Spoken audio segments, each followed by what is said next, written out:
Should be viable soon. Nice and early. Thank you very much for joining us nice and early, everybody. If you're here, we are going to get very, very close and tidy with an amazing entity. And there we are. We are live. Brilliant. So, as always, team, thank you all very much for tuning in. This is the Empower Hour show. This is episode 67. 67. Goodness me. 67 tremendously amazing healed individuals that we brought to the world via our interview platform. I would love to thank the Inspired Tribe for following us around the globe, and also each and every member, and Salam Radio, based here in Peterborough, which is our local community radio station, which actually remunerates the whole of this show as well. This evening, I'm not going to let you down, actually. We are going to get so blessed with this journey that we're going to have today on the Empower Hour show, live with Daisy Foss. Now, if you've known of her, that's wonderful. If not, you're going to get to know her. I'd like to welcome in front of everybody tonight, Daisy. Welcome to the show. Hello, lovely to see you. Absolutely wonderful. You're looking gleaming as always. Thank you so much. Lovely. I'm going to give a quick press A and introduction for yourself. Daisy has founded 3 companies in the most modern era of her life, but she's been in business for the best part of 22 years. In fact, a bit longer than that. I know she doesn't look it, but yes, she has. She's ran from being an entrepreneur, running 3 shops, selling paper chase style, which is Paper Safari was her brand, in Fulham and cities and countries in London area like that, from moving on to working for the Ideal Shopping Channel, which is a Peterborough hosted country city as well. And also, for anybody who's tuning in across the globe, basically that means it's Peterborough, East Anglia in the UK. And she's also gone on and founded for 22 years. She's had the Daisy Centre in Glastonbury. She's also been the founder of a tremendous movement, heart-centered movement of enlightening individuals in this world, winning awards. And today she's going to continue to share with us what we call a brand new, her own philosophy, her own way of seeing the world. By the way, when you start to get to speak to her, you'll realize that she's not full of any ego. Her evolution, her healing from herself has been magical. And she is now the founder of the New Now Academy, which is a training purpose and program as well. Now, that was a bit of a mouthful, Daisy. Did I do you well? Was, yes. Yes, it was beautiful. Thank you. This is how lucky we all are, and on behalf of all of our tribe and followers, that how lucky we are to actually have such great hosted individuals, like yourself, who have created change in thousands of lives. So very, very important for us. So we're not going to hold back. This is, I'm afraid, a close and nitty and gritty sort of like honesty journey, the Empower Hour. We aim to empower all the souls, all the individuals who are listening tonight, this evening, with something that they can either take and use in their own worlds. They can either use this as a pick-me-up to turn their old world around, or they can help their children, their siblings, their family members, and friends around them as well. So without further ado, I'm going to get straight to the point. So Daisy, you are an individual who has achieved an awful lot in her life and is going to continue to do so with gratitude of the universe. But just before I touch on there, where are you from? Well, I'm from London, from Cornwall, and at the moment I'm in Glastonbury in Somerset. Glastonbury, okay, wonderful. So as a child, now, how was it growing up? I mean, where did you grow up in specific mostly? I was born in London, so that makes me a Londoner. But then my parents took us to Birmingham and then down to Cornwall, and where I had an incredible childhood. It was just phenomenal. And then we went back to London. So I moved 7 times altogether. Wow, that has a great deal of kind of like, I suppose you could say, benefits, as well as obviously seeing variety of the world. But sometimes it can take a toll on some people, can't it? Well, 7 different schools, and that meant that I learned how to make friends very quickly and very easily. It did mean I didn't ever have a best friend, though, because once you're out of sight, out of mind. But I made lots of friends, which was lovely, and I learned a lot. And I think that's been also the basis of my travel journey. I love traveling around the world, and I love traveling around the country as well. Well, we're going to touch on that a bit later in the interview, if it's okay, because I think one of the significant travels that you had was very important to yourself, and how it sort of woke you up in in your life at a significant moment. But at the moment, if I can just touch a little bit. So if anybody out there is having those similar sort of challenges of moving around, remember that that should never affect your success in life as an individual and your happiness within yourself. Daisy is living presence of that. Now, a question to yourself, Daisy: how did you find yourself being a person?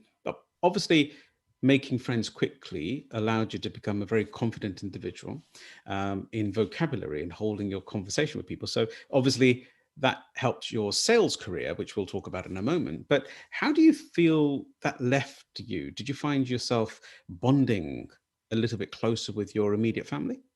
Well, I got most of my wisdom from my grandmother. My mum was very, um, she was a modern mum, so she was working, and my grandma used to look after us a lot, my grandma and grandpa.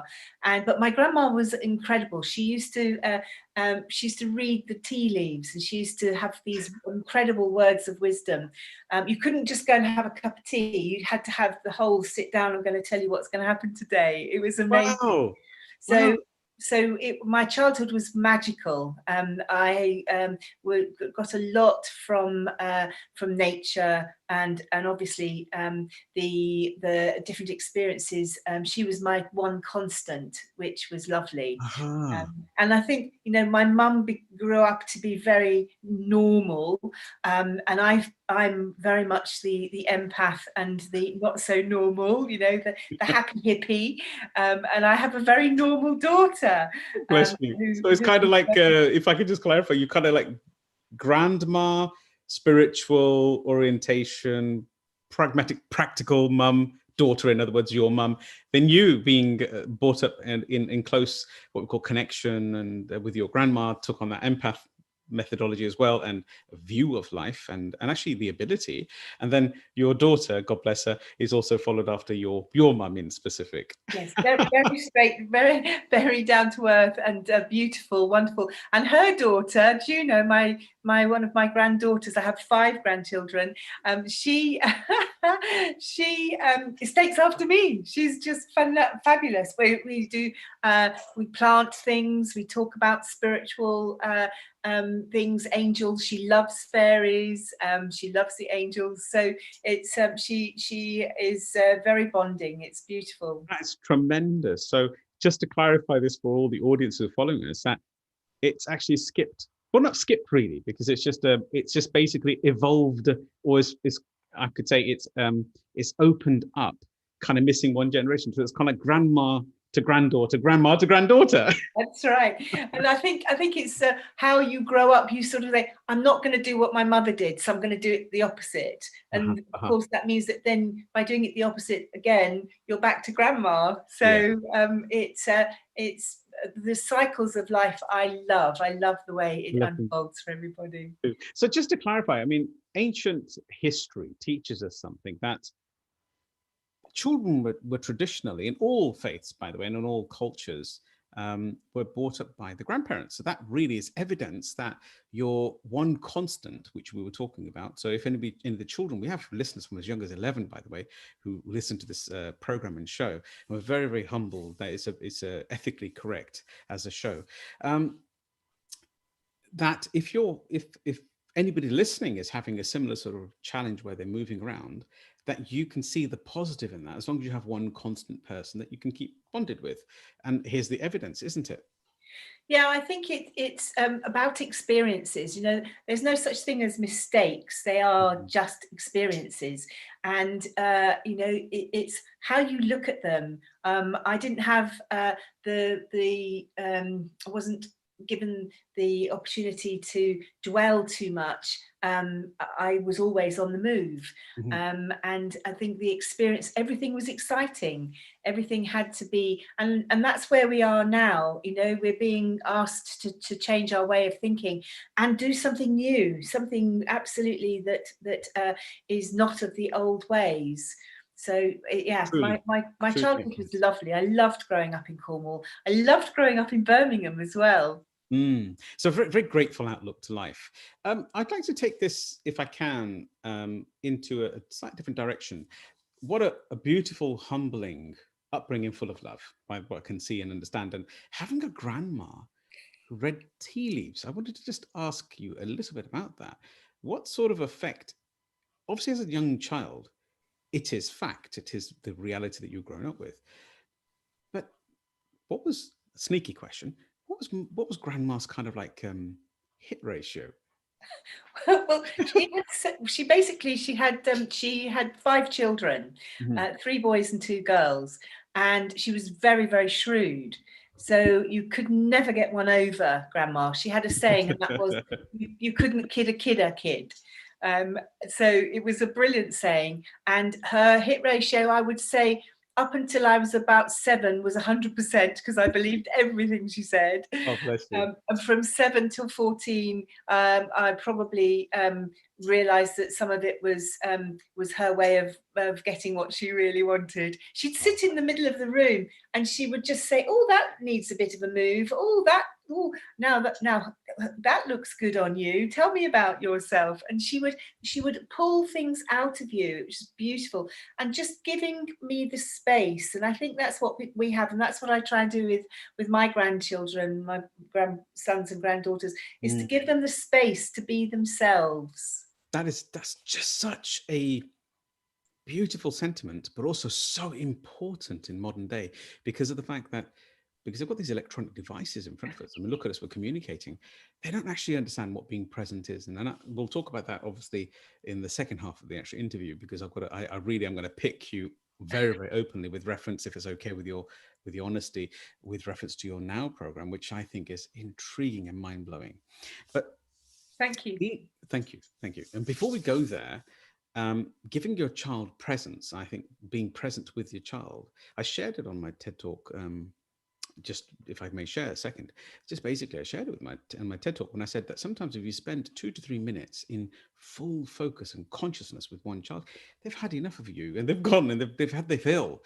And if you get to that sort of brush them off stage every 5 minutes of saying, "Yeah, okay, give me a second, okay," and pretend with a mobile phone in your hand trying to listen to them, they'll keep badgering you for hours because they don't really have that fulfillment and that filling of energy.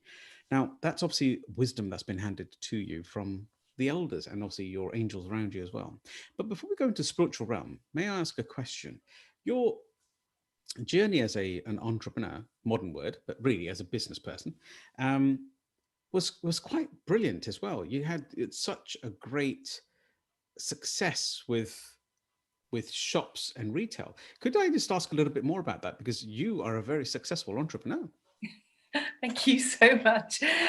My first selling job was at the Ideal Homes. I went to see my mother who was working there, and I had toothache, so I'd been to the dentist. I went to meet her, and the storeholder that was next to her stand needed somebody to look after it for 5 minutes. So, and he was selling wooden shelves, and he was a bit longer than 5 minutes. He was probably about an hour and a half. And when he came back, he said, "Where's everything gone?" And I said, "Well, I've sold it." And As you do. it was the first day of his show, and he said, "What am I going to do?" Well, what a pleasant problem to have, hey? You've sold everything. I've got no stock left. I've under anticipated what I was going to have, and you're only a stand-in. I was 16 years old, and that was it. I had the rest of the time off school. It was around the holiday time, I earned as much as my mum did that month. Well done. That's such a great thing, and that comes from that inner belief and confidence of oneself, doesn't it? Right. So that stood you really well, and the Inspired Tribe and Salam Radio audience, they really understand that principle, because there are a lot of business people in our communities and startups as well.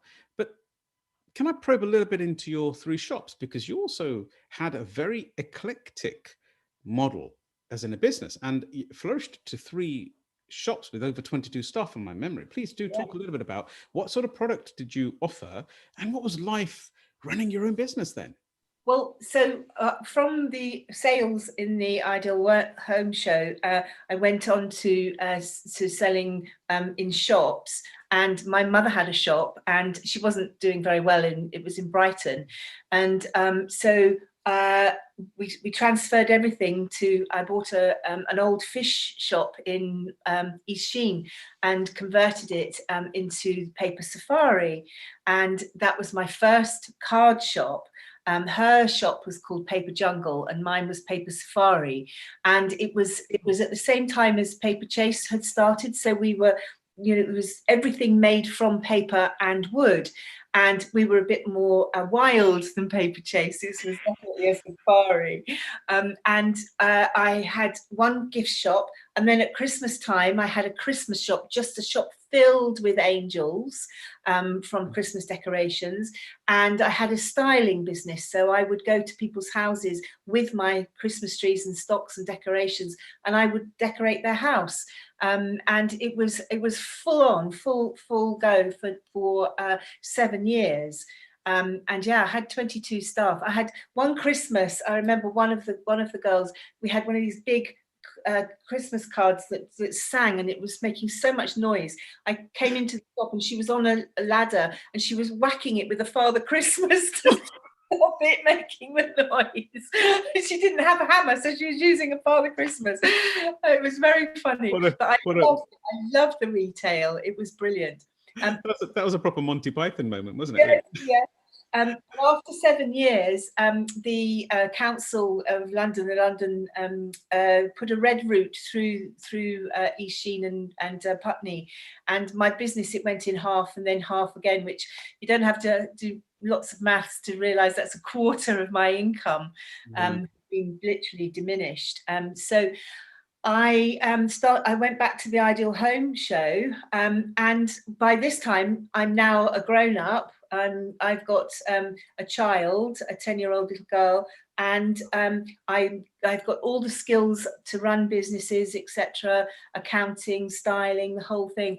And I walked in, and my boss couldn't quite believe it, because I went in and I sold and I sold and I sold, and I loved it. So the same thing as what kind of happened at the other show. Yes. When you just started selling everything else. But before I just jump onto that a second, we're talking circa 1980, aren't we? So 1980s, 81s when you started Paper Safari, right? Yes. And then your mum had a business called Paper Jungle.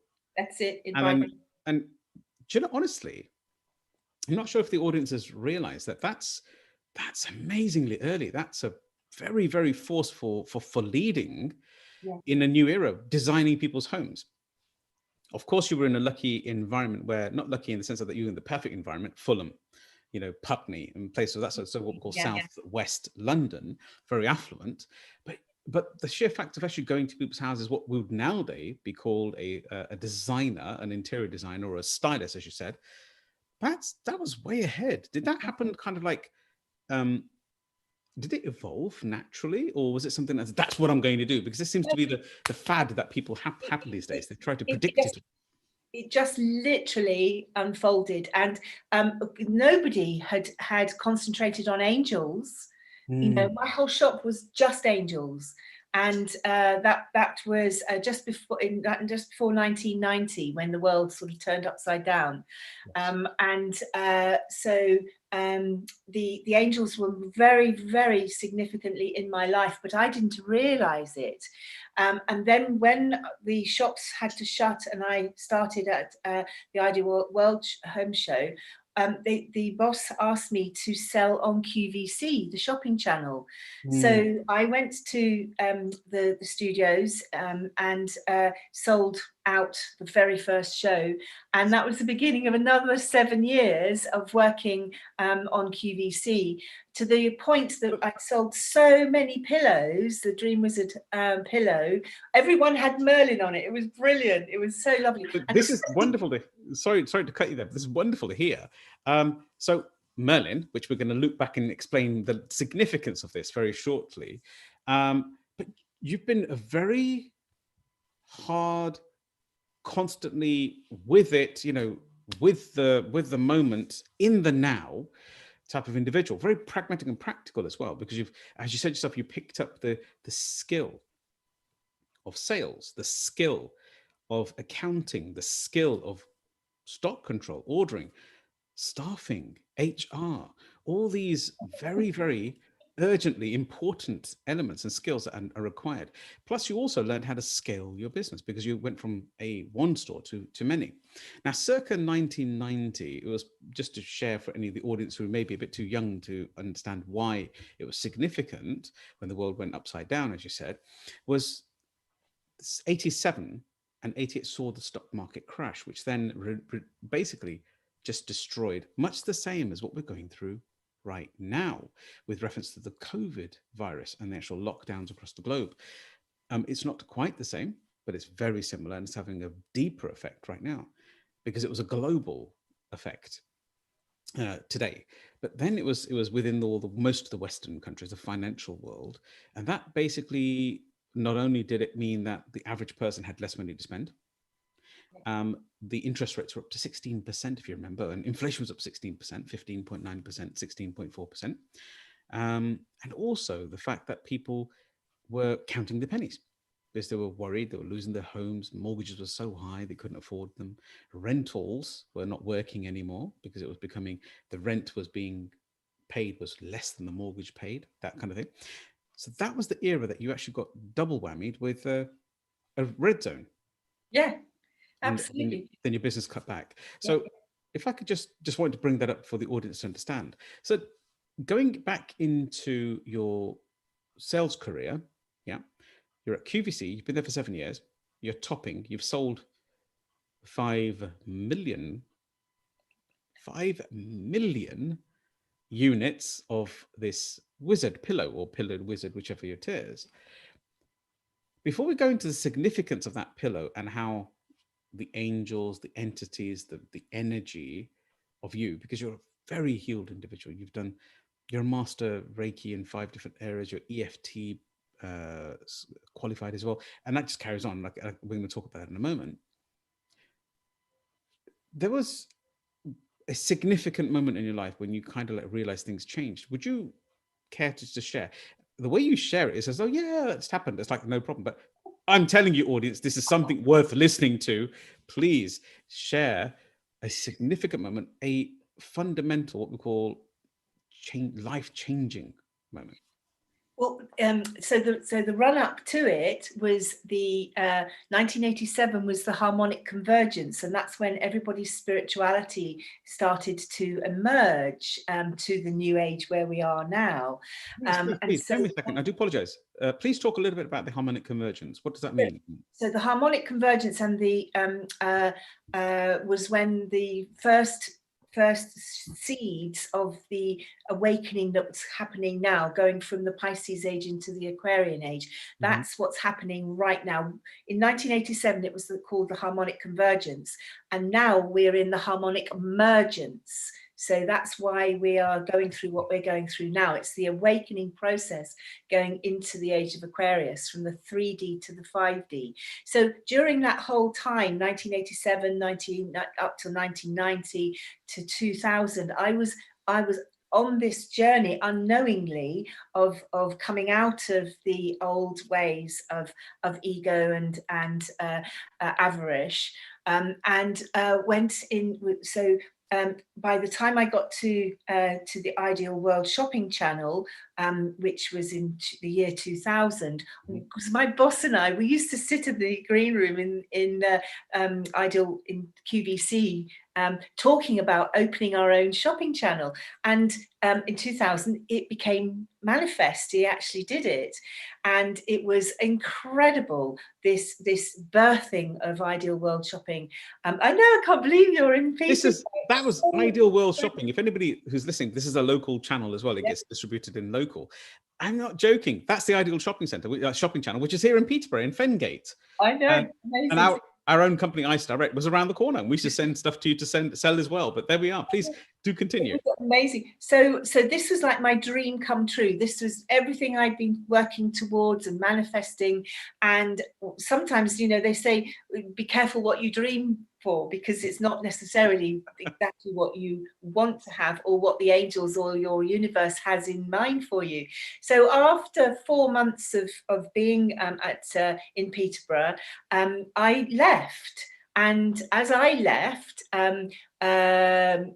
the shopping channel itself burnt down. It had an accident. That was 2001, wasn't it? Yes, yeah.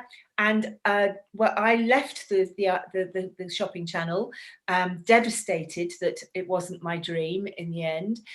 Went on holiday, and whilst I was on holiday, I was going down from the beach, from the beach head to the beach. It was a 700-foot beach path, and we were literally 30 feet from the bottom. So it doesn't sound a lot, but because we were 2/3 of the way almost to the bottom, and I started to slip, and I ran, and I basically fell down the cliff, and oh my goodness.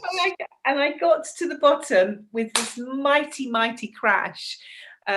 And I heard my bone break. And because I'd been the TV presenter, I didn't want to break my nails. Oh my goodness me. But so my hands behind my back, and I rolled, and I broke my shoulder. I hit my head. I hurt my spine. I hurt my knee, my groin. I mean, it was literally a smack against the side of the mountain. So were you on? Did you hit rock, or was it the actual? It was the rocky path down to the beach. Oh my goodness! And 30 foot is a hell of a drop. It's a long way. Yes. And as you said earlier, it was my third cliff. I'm not joking. If the audience, team, if you're listening to this, I kid you not, this lady has so many angels looking after her. She actually turned around and told me that it was my fourth cliff. So she'd fallen off 3 cliffs before, or riddled down them, but this particular one was in Turkey. Was it also? This one was in Skiathos. It was actually my third cliff fall. I think the fourth one is where we are now in COVID. The fact that everything is falling off the cliff. Metaphorically, yes. Metaphorically, yes. Metaphorical one, but it was my third one. It was in Greece. Cliffy Beach, beautiful beach, beautiful cove. The first one was in Cornwall at Pandora's, where I literally stepped, and again that was about 25 foot, and I stepped off and just fell straight down. I did crack my spine in that one. I did do a lot of damage. And the third one was again just falling off the side, like falling out of a window.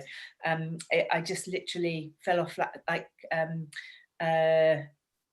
just fell off the pathway. Wow. It wasn't as bad, but my injuries were. I was in pain. A lot of pain, yes. Wow. You know what? I'm not joking. Seriously, this is a very important part of our interview, because that's very significant. What a change. Near-death experience. Sorry? And this, I think, is what we have in common. A near-death experience is exactly that.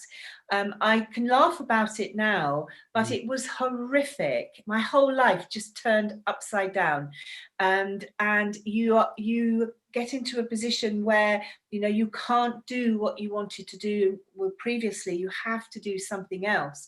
And of course, the job that I had wasn't there, and nor were any other prospects.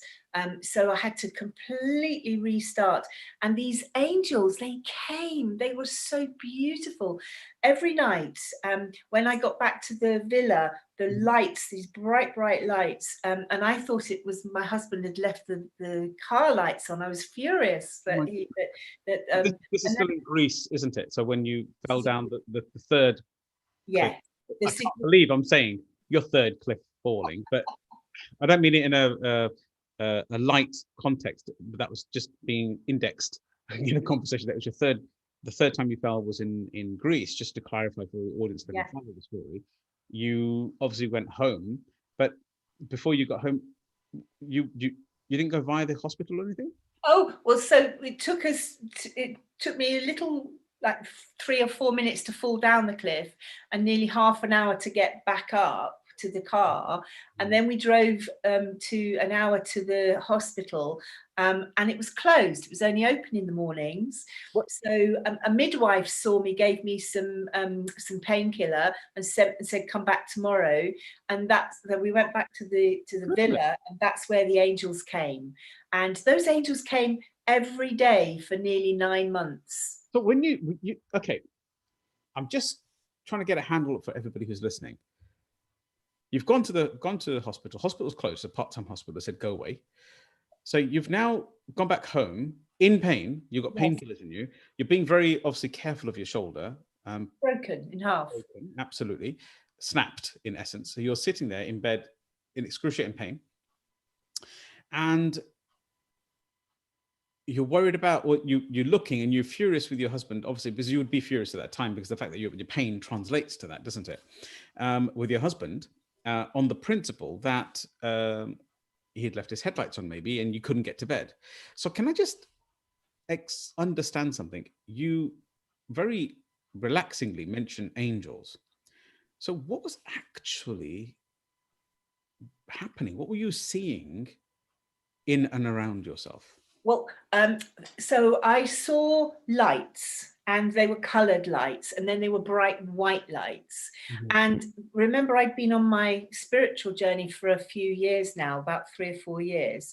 And I had learned how to do the vortex healing with Merlin.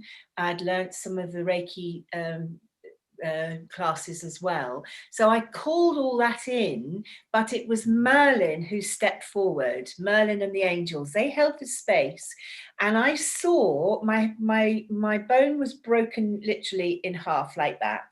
And I saw it go back like this in the visualization, and the energy that Merlin was giving me was like a solder. It literally mended, held it. And that was, and I visualized that. And so when I went to the X-ray the next morning, the bone was like this. When I went to the X-ray when I got back to England, the bone was like this. Oh my goodness! So there's evidence. Clearly. So that was really a fantasia moment, wasn't it? Oh, incredible, unbelievable. My surgeon, the doctor consultant, was brilliant, because I told him that the angels came and Merlin helped me, and of course he thought I was mad. I had hit my head, Suzuki. So he said, "Oh, I don't care what you do. Stand in the corner and pour pepper on your head." It's worked. Whatever it was, it's worked. Wow. So it's truly tremendous. That's so important to understand. We've come halfway. I told you it would come just like that, wouldn't I? Can you believe this? We're halfway through. If you've just joined us on the Empower Hour show, this is episode 67 with Daisy Foss. She is an entrepreneur who's harnessed the energy of life and self, spiritual understanding, the angels, and has actually translated that into and manifested her life in a business format where she does what she loves in life. I really would like you to just scrub back to the start of this interview and just have a listen to the power pack first half we've had, talking about entrepreneurialism, how she's built and established a brand. And now we're going to move. We also went for her life-defining moment where she fell off a cliff. So please scrub back and watch it and enjoy the earlier episodes. Thank you very much. Back to ourselves. Welcome back to episode 67. And Daisy, the sheer fact, I mean, most people listening would be very skeptical of listening or understanding to the joining of your bone, your shoulder bone. It was my arm. I broke my arm here. Oh my goodness. Yeah, okay, your arm. In case, if the sheer fact that you actually had the evidence of an X-ray before and an X-ray afterwards, where they were both joined, and the whole visualization process, because of your connectedness to the entities and to the energy, it really does. It's a poignant point in one's life, isn't it? So Please. The lesson, because of course everybody says, well, what does that mean? What does it mean, your third cliff? What does it mean? Two things. First of all, it means I wasn't looking where I was going. I didn't know energetically where I was. I didn't know where I was going in life. I was sort of bobbing along. I didn't have an absolute plan. And of course I wanted to feel what it was like to fly. I just wanted to stretch my wings and really do and be my own boss, my own being. So At this moment, I have to apologize, but this does not mean that you go and find, the audience listening, go and find a cliff and try to fly, and it hurts. Don't do it. it hurts, yes, and you may not be as lucky and as surrounded, but the principle is metaphorically understood, that this basically means that you wanted to stretch your wings out and get a different visual of life and understanding. So back to yourself. Sorry about that. And it is that defining moment, it's that epiphany that most people have before they wake up. My life completely changed after the last accident, and the angels came every day, and I wrote my book because everyone kept asking me, what's karma? So I had to look up the law of karma. Of course, it doesn't exist. The law of karma is the law of cause and effect. And so I wrote my first book, The Angels Awakening, Love, Life and Creation. And from that, again, sorry, The Angels of Awakening, Love, Life and Creation. And by yourself, Daisy Foss, yes? So yes. Please, if anybody wants to read out, please do grab hold of that book as well. And there's a few left, not many. Sorry? There's a few left, not many. Well, you better start getting printing. Bless you. Please do continue. And so it is about learning where you are. What is it that you want out of life? And the angels, they would come every morning. And I must say, the first time they came, I did tell them to go away. I was a little bit frightened of this feeling, of this energy. It was massive. It was huge. And it still is quite a big energetic flow that comes through. And so they showed me what it was that they wanted me to do. And one morning I wrote creative writing. I wrote 13 pages in my morning pages. And I think I'm on page 8 or 9. I've opened my healing retreat in Glastonbury. I've made my CDs. I've written my books. I've made my TV shows. We've taken trips, sacred journeys around the world. Lots of the things that they suggested that we did, we've done. It's amazing. So in that 13 pages, what you're referring to is in essence a business plan that was physically, you said, these are the things that you're going to achieve, and you'd want to do the channeling that came through. And now you're looking at it, out of the 13 pages, you're on page 8 already. So you've done 8 pages worth of achievements already, isn't that right? It feels like that, yes. Kind of manifesting it forward. So I'm going to touch a little bit, if you don't mind. Just briefly, I want to touch and talk about the fact that you used to lead expeditions around the world, because you're a great traveler and you thoroughly love it. But what really intrigues me a lot at the moment, you've been to a lot of holy shrines and energetic points across the globe, and you live in Glastonbury, for crying out loud, right? Next to Bath, right? So my question to yourself is, I know that's a hotspot, and I know that you're attracted there for that particular reason. And if anybody's listening who doesn't know what I'm talking about, Google it and you can touch base, I'm sure. But you also spent a lot of time in Egypt and did a lot of traveling there. And you went there multitudes of times, right, through the late noughties. Would you just share a little bit about what kind of stuff you did? Because you led expeditions, right? I did. I first came to Glastonbury in 1999. That's where I learnt vortex healing, the art of Merlin's healing. It's also where I met a lady who had a healing center, and she was taking trips to Egypt, and I went on one of the first ones that she took. And then every year I went with her for the first 7 years. Twice a year. We had up to 44 people that I would assist her with, and she was called Isis. It was quite lovely. She brought on the energy of the power of of love. And that's where I met the angels. I met them first physically in the Great Pyramid. But all the people that we met on these spiritual journeys, they were part of the tribe. They were part of our past life energetic remembrance, the cellular remembrance of who we are. And that's where the awakening takes place, when you let go of all of the old ego positions, the old karmic conditioning, all of that stuff. So we would go back, and from 2003, 2004, 5, right up to 2011, I took my own groups. And by that time in 2006, we'd opened the Daisy Centre, my own healing retreat in Glastonbury. And that's been going for 14 years now. Quite amazing. We have 7 bedrooms, 12 people comfortably, plus Paul and myself, my husband and I. And so you're actually there now, aren't you? I am, yes. One of your amazing. I'm looking behind you. It looks fabulous. Actually, as a place, very warming and very heart-centered as well. Yes. Thank you. Yes, it is. Can I, if I may, probe just a little bit about, just very quickly, going to the Great Pyramid in Egypt? What is it like? It is fantastic. It is. I've read lots of books about it, and it's not necessarily a funerary space. I understand that it's a power house. I agree with you 100%. It's not a tomb. No.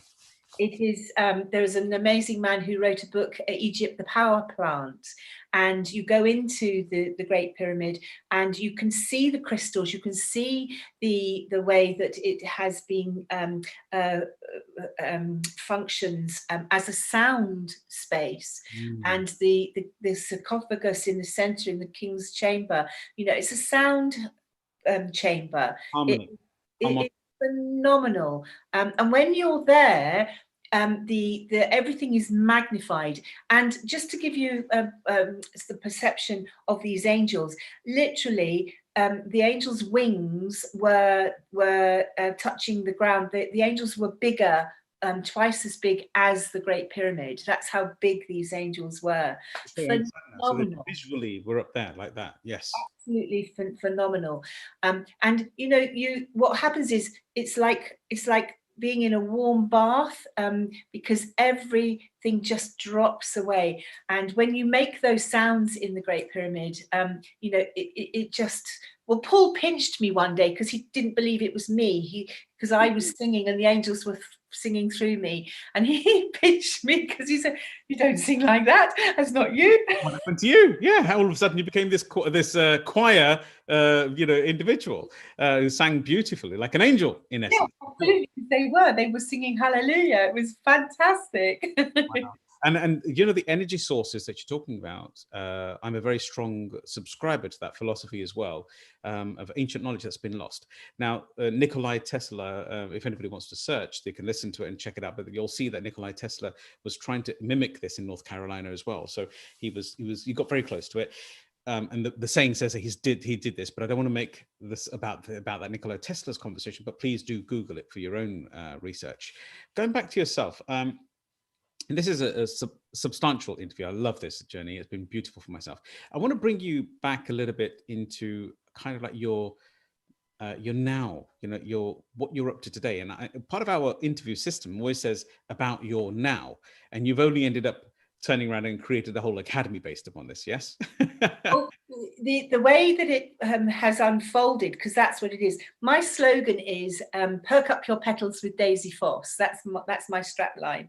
So you perk up your petals. We help you to open your heart at the Daisy Centre. The centre of the daisy is the centre of your heart chakra, the centre of the space of your love. So from the Daisy Centre, you come to Glastonbury, and it is it is another power source in the UK. It is phenomenal. It's the heart chakra of the world. And from there, the Angels of Awakening, you meet them. And the Angels of Awakening Academy is the school about angels. So you can learn about, and that's angelsofawakening.com. But what the angels have really brought forward now is the New Now Healing Program. And this is for now. It's come out of lockdown. It's come out of us having to recognize that the old ways have gone. The old ways, we have stepped out of this old way of being. People are being so compassionate with each other. They're being so kind to each other. They really are reconnecting with their families, with themselves. I was going to say with themselves, right? They're realizing, do you know what? I don't want to work this hard. I don't have to. I can work at home. I can do this. I can rethink. I mean, how much creativity has come out of this lockdown? It's phenomenal. The angels came every day during lockdown from the 23rd of March until the autumn equinox. I did it every day for 6 months, every moment, 11 minutes. I was going to say, so just to confirm this so the audience can follow, you created a process that you could follow for 11 minutes, from my memory, at exactly 11 minutes past 11. Yeah. Every single day for 6 months. Yes, every day. And we had a phenomenal amount of people from all over the world tuning in. And the reason, Sukhi, was that people had to have a focus. You had to have a point, a moment, a new now. It's not the past, it's not the present, it's now. And so that 11 minutes was 11 minutes to stop whatever was going on, to stop. And I had grandchildren, I had people from all over the world, company CEOs, who just took a breath. They took a breath, they dropped into their hearts, and they just let go of the stress and the strain and everything else. They just reconnected with themselves for those 11 minutes. And that was being present. And so from that, the Angels of Awakening bought this new program, the New Now program. That's beautiful. So I'm going to talk about the New Now briefly, but just to clarify, this is tremendously powerful. I have one of my friends, mentees, and colleagues who also gets involved every Friday. We have a Feel Good Friday every 4 o'clock till 6 o'clock as well. And it's online on Zoom. You could even find it on inspiredtribe.io, www. You register, just turn up, it's for free. And there is one of my ambassadors who actually facilitates the rooms, and her name is Parwinder, and she basically does a heart-centered, heart chakra meditation, and it's one of the fullest rooms in that event. And you doing it, I mean, I can remember you mentioning something. You start off with 3 to 4 people, and towards the end of 6 months, how many did you have attending? 4,000.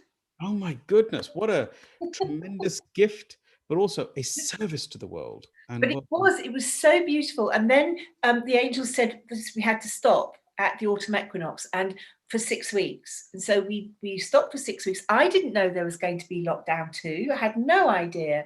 So 6 weeks after we stopped, that's the 6 weeks when the New Now Healing Program website, everything just literally unfolded. It manifested overnight. It was just phenomenal. Can I talk a bit about that? I mean, where is this the New Now website? What is that? Can you give me the URL if you don't mind? It's daisyfoss.com. So on daisyfoss.com, that's DAISYFOSS.com, they can click on there and find about the New Now Academy. Is that right? No, New Now Healing Program. New Now Healing Program. Yeah. The Angels of Awakening is the Angels of Awakening Academy. Got it. That's the one in London, in Fulham, and then you've got the other one where Barnes. It's in London, in Barnes. In Barnes, okay. Yes, Southwest 13, and the Daisy Centre in Glastonbury. So all 3 of them. So it's the beginners, the middle, and then those that have really reached their ascension process. They are awakening, they are woke, they are now wondering what to do with it. Now we've got love, what do we do with it? Yes. And it's about having that space to be in the new now. It's new, it's now. In this program, sorry, Daisy, to interrupt there, but in this program, what actually do you deliver that somebody can follow in the world? So I'm a busybody. Yeah, I'm standing there, busy, deflecting what the universe is trying to give me anyway, because the word busy means that I can't emotionally take anymore. we use this quite regularly, the Synegus method that I've written as well. So we're pushing all that's supposed to be coming our way and saying, I can't deal with you, I'm busy. I can't deal with you, I'm busy. I've got no space, I'm full. I'm forget half full, I'm just brimming over. So I'm sitting there with a busy, busy, busy. I come across your name. I'm watching this interview. And on a very sneaky personal level, I might have a hidden self part of me that tells me, you need to calm down, spend some time to yourself. In a cheeky, sneaky way, covertly, how could I get involved and what would I do? Well, the first thing about the New Now Healing Program is that it's a 3-day retreat. 3-day, 5-day, or 7-day. And that gives you 3 days to just let go. It's a weekend. It's time to stop, because the whole thing about being in the new now, this healing process, is to stop, to look, to listen, and to reconnect with you and to reconnect with nature. Now, at this time, our retreats are all in Glastonbury, or they're at home. We will talk to you in your own home. So the one from being physical to being kind of like don't have to physically be in Glastonbury.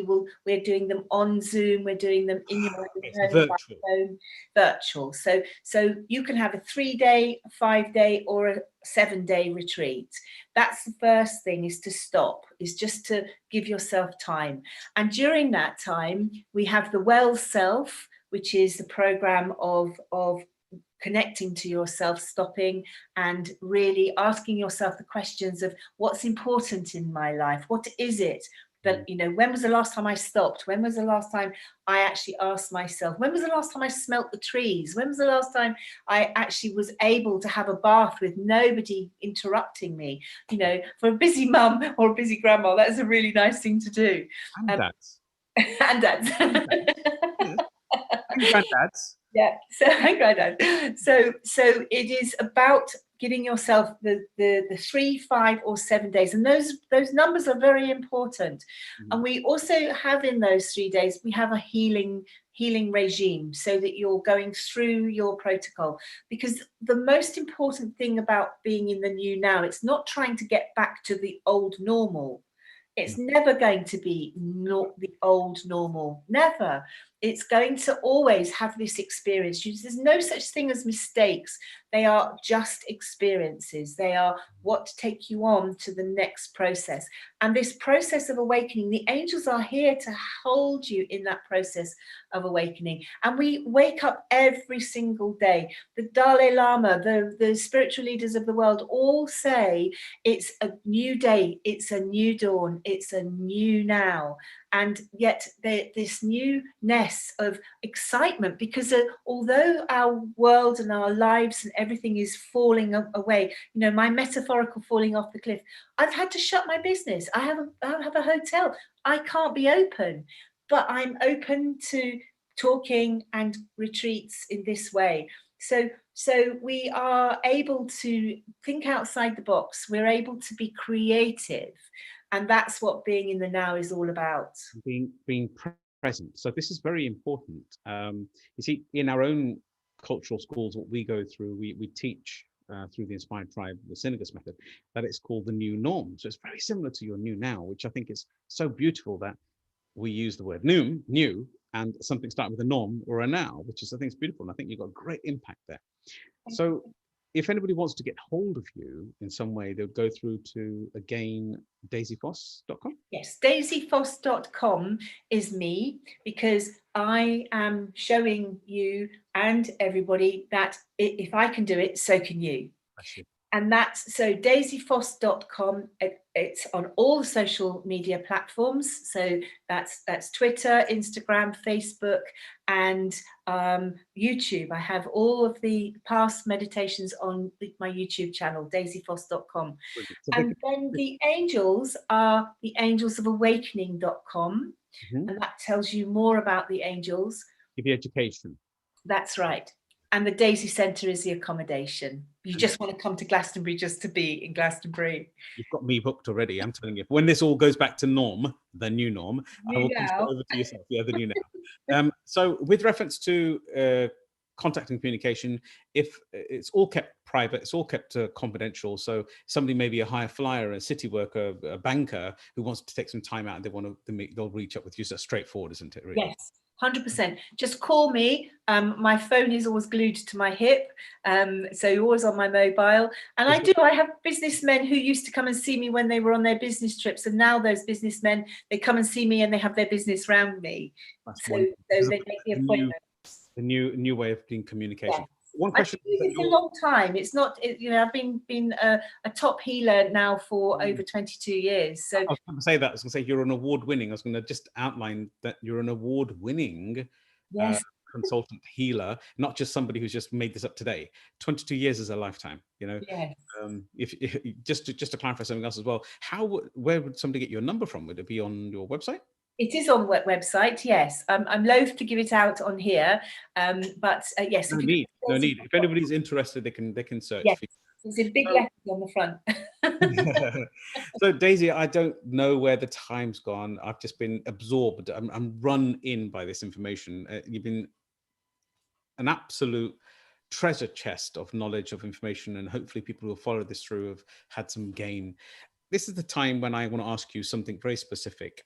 I call it the legacy moment. So in our world, in my life, we speak a lot with game changers, life changers, people who serve like yourself, who are in service of others, who have become egoless and removed themselves from I wants in this world. There's a beautiful message, and we try to get into their heart and their head and understand what really drives them. So it's called the Epitaph Moment. If I read a sentence out to yourself, and apologies, we don't rehearse this, but I really want to just give you a sentence, and I want you to sort of finish it off for me, and kind of, we call it the legacy.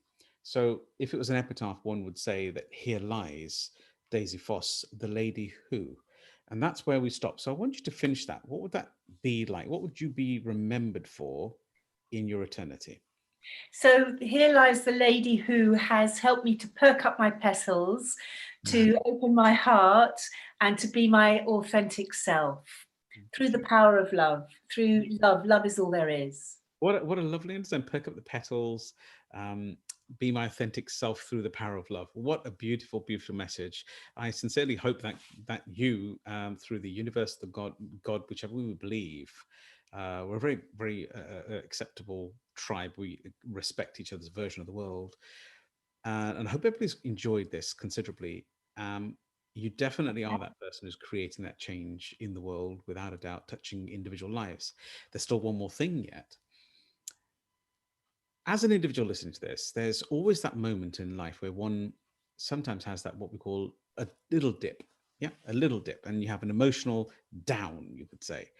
There obviously, we have spirits, we have angels, we have people around us, but we also have self.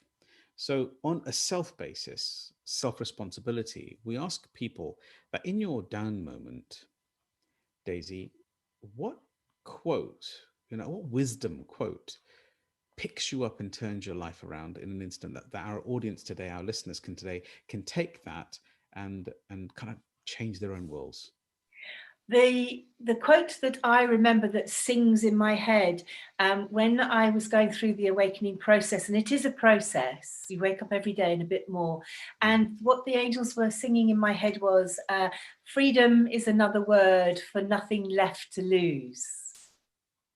That is a deep conversation of releasing tension. If you don't have any expectancies on myself, and I'm not expecting, it's like kind of dancing when no one's watching, kind of thing, feeling.